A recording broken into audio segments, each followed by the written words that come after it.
अनेक राष्ट्रीय सर्वे की रिपोर्ट से नव भारत के सृजन में जो मुख्य समस्या उभर के आ रही है वो आधुनिक शिक्षा में गुरुओं और शिष्यों के बीच बढ़ती हुई संवाद की खाई, परीक्षा का बढ़ता हुआ तनाव या आत्महत्या की बढ़ती हुई प्रवृत्ति, ये सारी चीज़ें नए भारत के सृजन में थोड़ी दिक्कतें पैदा कर रही हैं। जब आपके पास सवाल बहुत ज़्यादा होते हैं तो निश्चित तौर पर जवाब भी एक ऐसी जगह से निकल के आता है जो गुरुओं की भूमि कहा जाता है, जो भक्त की भूमि कहा जाता है। जी हाँ, मैं बात कर रहा हूँ वृंदावन की। इस वक्त हैं हम परम पूज्य देवराहा बाबा की समाधि स्थल पे, और ये हमारा सौभाग्य है कि हमारे साथ इतने वक्त स्वयं बड़े सरकार जी मौजूद हैं। आइए उनसे बात करते हैं और जानते हैं इस पूरी शिक्षा पद्धति को हम कैसे बेहतर बना सकते हैं। महाराज जी, आपको बहुत बहुत स्वागत है। महाराज जी, एक सवाल उभर के आया है नई शिक्षा पद्धति में कि खासकर प्रतियोगी छात्रों के आत्महत्या की प्रवृत्ति बहुत तेज़ी से बढ़ी है। कोटा में इंजीनियरिंग कर रहे छात्रों के अंदर ये देखा जा रहा है, करीमनगर तेलंगाना से इस तरह की खबर आ रही है। तो इस प्रवृत्ति को आप कैसे देखते हो, इसके रोकथाम के लिए, क्योंकि माननीय प्रधानमंत्री जी मन की बात में इसकी बात कर चुके हैं और देश इसके लिए बड़ा सोच रहा है, तो इस प्रवृत्ति को आप कैसे देखते हैं, उसके समाधान के क्या उपाय हैं? राधे राधे। सभी को गुरुदेव की असीम कृपा आशीर्वाद है और मेरा बहुत सारा प्रेम है। आपने जो प्रश्न किया है बहुत ही उत्तम प्रश्न है। इससे हमारे भारतवर्ष के जो होनहार विद्यार्थी हैं, जो इन्होंने बताया कि आत्महत्या कर लेते हैं, ऐसी घटना बहुत ऐसे कम बच्चे हैं जो पढ़ने में कमज़ोर हैं उनके साथ होता है। जो पढ़ने में ठीक हैं वो आत्महत्या करते हैं। इसलिए करते हैं कि पढ़ते तो पूरा हैं वो, और आगे जा कर के उनको पिछड़ जाना पड़ता है। ठीक वैसे ही एक आदमी झुंड से दौड़ लगाता हुआ पर्वत की चोटी पर पहुँचे और वहाँ से फिसल जाए, और जो पीछे आराम से आ रहे हैं पर्वत पे भी नहीं चढ़े और उनको इनाम मिल जाए।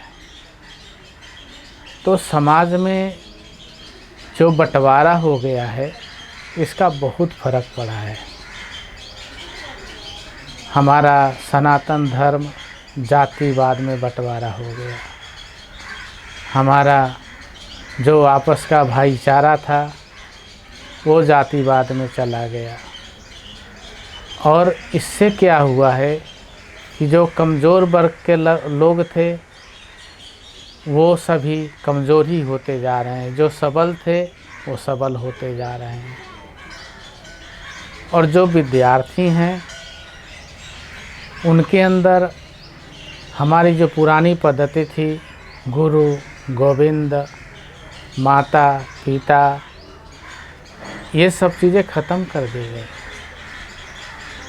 आज गुरु नाम का शब्द कहीं है ही नहीं। सर, टीचर, चाहे वो लेडीज हो चाहे जेंट्स हो। तो गुरु शब्द उच्चारण मात्र से आप उच्चारण करके देखिए, गुरु। आपको गरूर, गुरूर बोलते हैं ना, हमें गुरूर है कि हमारे पास गुरु हैं। वो गुरूर ही ख़त्म हो गया। अब जहाँ गुरूर ही नहीं है वहाँ फिर महत्व ख़त्म। तो मनुष्य अपने बच्चों को भी उसी तरफ धकेल रहे हैं जहाँ की गुरु की ज़रूरत ही ना पड़े। खुद जाएंगे गुरु के पास, बच्चों को डाल देंगे ऐसे स्कूल में जहाँ की गुरु का नाम से घृणा करते हैं वो लोग। तो हमारी जो अभी चल रही है व्यवस्था, ये उसको परिवर्तन करें लोग। अपने बच्चों को कम से कम इतनी शिक्षा देनी चाहिए कि हमारे गुरु होते हैं, वो क्या पढ़ाते थे, ऋषि मुनि होते थे। आज से 40 साल पहले की मैं बात कर रहा हूँ। बाबा के एक भक्त तीर्थराज प्रयाग इलाहाबाद के मिश्रा जी, पूरा नाम हमें याद नहीं है, मिश्रा जी थे।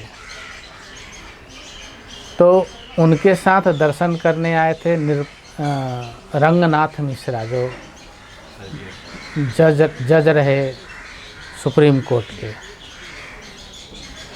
तो उन्होंने बोला, गुरुदेव बोलते थे बाबा को हमेशा, तो उन्होंने बोला कि महाराज आज के समय में ये गुरु तत्व खत्म होता जा रहा है, मनुष्य विपरीत दिशा में जा रहा है।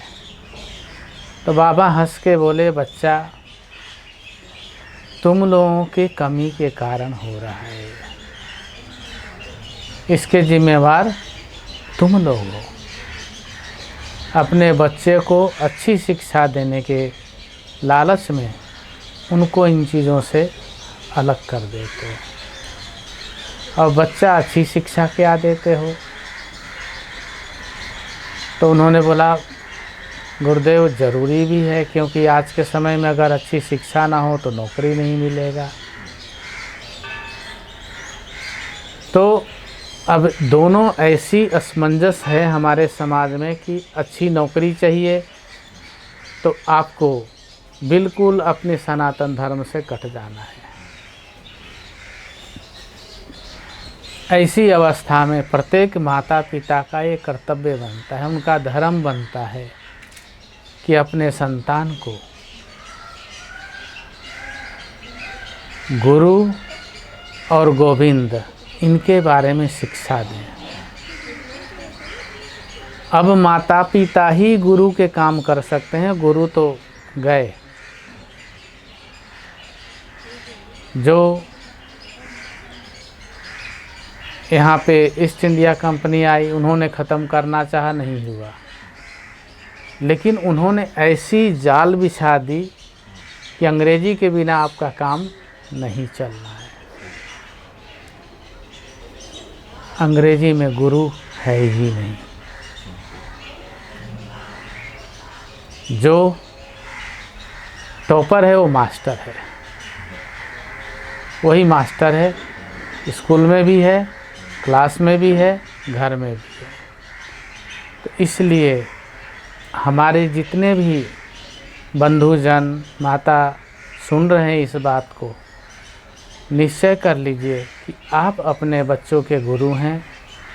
उनको उतना नहीं तो थोड़ा सा भी शिक्षा देंगे कि तुम्हारे गुरु और गोविंद आश्रम जाते हैं, मंदिर जाते हैं, उनको ले जाइए, ये तुम्हारे गोविंद हैं, हमारे इष्ट देवता हैं, भगवान हैं। कहीं भी जाते हैं, आश्रम, ऋषि मुनि के आश्रम में, संत महात्माओं के पास या किसी भी ब्राह्मण के पास जाते हैं, तो उनको ज़रूर शिक्षा दीजिए कि ये हमारे आचार्य हैं, ये लोग गुरु हैं, और पहले ये क्या करते थे, अब समय के अनुसार ये इनकी स्थिति ये है और हमारी स्थिति ये है। जब आप बच्चों को बढ़िया से क्लियर अवगत कराएंगे तो उनको समझ लगेगा कि ये भी हमारे जीवन का और हमारे लाइफ में एक अंग है। कहीं ना कहीं उनको उसकी आवश्यकता पड़ती है। तो आवश्यकता पड़ने पे मनुष्य श्रद्धा के साथ कोई भी कार्य करे तो फलदायक होता है। देश में न्यू एजुकेशन पॉलिसी अपना ली है। समाज के एक बड़े वर्ग का मानना है कि वेदों को पाठ्यक्रम में सम्मिलित करना चाहिए।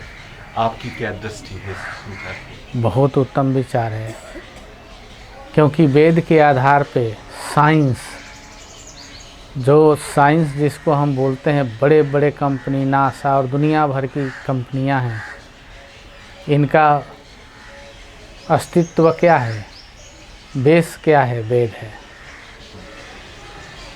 हमारे भारतीय ब्राह्मण अमेरिका में जाके इनके यहाँ नौकरी कर रहे हैं और इन्होंने लाखों लाखों डॉलर इनको दिए हुए हैं। और वेद का ट्रांसलेट करते हैं, कहाँ पे क्या है, ये है, वो है, और उनकी नाम और गांव चल रही है। तो हमारे भारतीय संस्कृति में, सनातन संस्कृति में वेद का आना, समझ लीजिए, सतयुग के समय का शुरुआत है। जब से ये वेद, शास्त्र, पुराण और हमारे भारतीय ऋषि मुनि सती सावित्रियों का गाथा स्कूल से नष्ट हुआ, यहाँ पे कलयुग का तांडव शुरू हो गया। तो इसको सम्मिलित करना चाहिए। वेद पुराण शास्त्र सब हमारे बच्चों को पढ़ाया जाना चाहिए। ये बहुत ही उत्तम कार्य होगा और इससे समाज का बहुत कल्याण होगा। गुरुदेव, विद्यार्थियों के साथ संवाद करते हुए एक मुख्य समस्या उभर के आई कि परीक्षा का तनाव, वो परीक्षा के तनाव झेल पाने में समर्थ नहीं हो रहे हैं और शायद इसकी एक बड़ी वजह उनके अभिभावकों की सामाजिक प्रतिष्ठा का भी इससे जुड़ जाना है कि बच्चे का सफल होना उनके लिए भी बेहद जरूरी हो जाता है समाज में। इस पे आपका क्या विचार है? विद्यार्थियों के लिए मैं एक बहुत सुंदर बात बोलूँगा। विद्यार्थी अपना समय, पढ़ने का समय व्यर्थ की बातों में व्यय करते हैं। सबसे पहले बुरी संगतों का त्याग कर दें। हमारे यहाँ स्कूल में सिगरेट और तमाम तरह की नशा पहुँच गई है।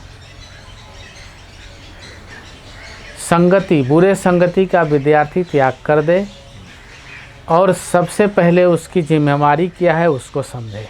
पढ़ाई, अपना होमवर्क, स्कूल वर्क पहले कंप्लीट करे, उसके बाद खेले कूदे, इंजॉय करे लाइफ को। उससे हमें कोई या उनको प्रॉब्लम नहीं होना चाहिए। इंजॉय करें पहले अपना होमवर्क करके। इतनी भी बड़ी होमवर्क नहीं है कि वो ना कर सके। तनाव में इसलिए आते हैं कि पूरे साल तो इंजॉय करते हैं, जब एग्ज़ाम का समय आता है तो वो फिर दिन रात जगते हैं। उससे उनका स्ट्रेस, जो आदमी सोएगा नहीं महीनों महीनों, उसका हालत क्या होगा? खाएगा नहीं, उससे पेट खराब होगा, हमारी सारा बॉडी का तंत्र बिगड़ जाएगा, तो स्ट्रेस में आएंगे वो। इसीलिए बुद्धिमान व्यक्ति कार्य को शुरू से ही साध के चलता है। आप शुरू से ही ध्यान दीजिए पढ़ाई पे और अपने सारे चीज़ों को कंप्लीट करके रखिए। जब एग्ज़ाम आता है तो सिर्फ रिवीजन करना रह जाए और जाके क्लास में बैठ कर के बढ़िया से एग्ज़ाम दो। बहुत ज़्यादा पढ़ाई नहीं है, बिगाड़ चुके हो अपने पढ़ाई को, इसलिए दिक्कत आ रही है।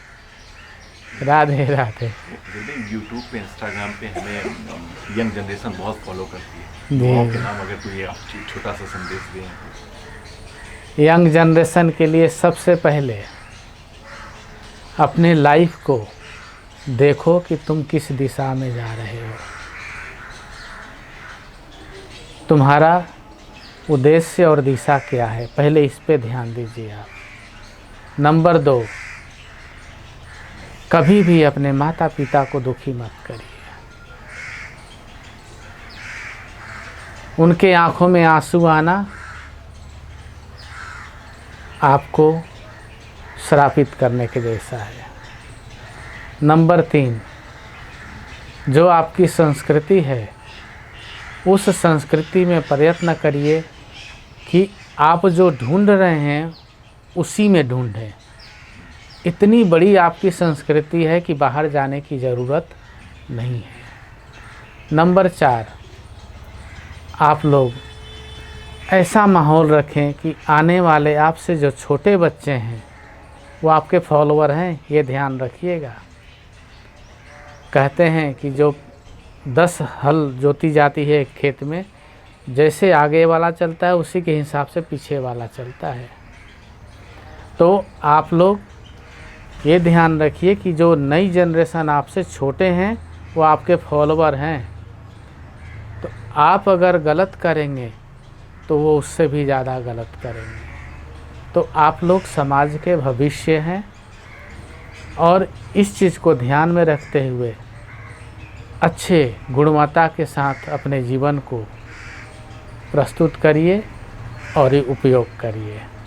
गुरुदेव की कृपा है। गुरुदेव, आप स्वस्थ रहें, यूँ समाज को प्रेरित करते थे। आपको गुरु बहुत बहुत धन्यवाद। बाबा की असीम कृपा है।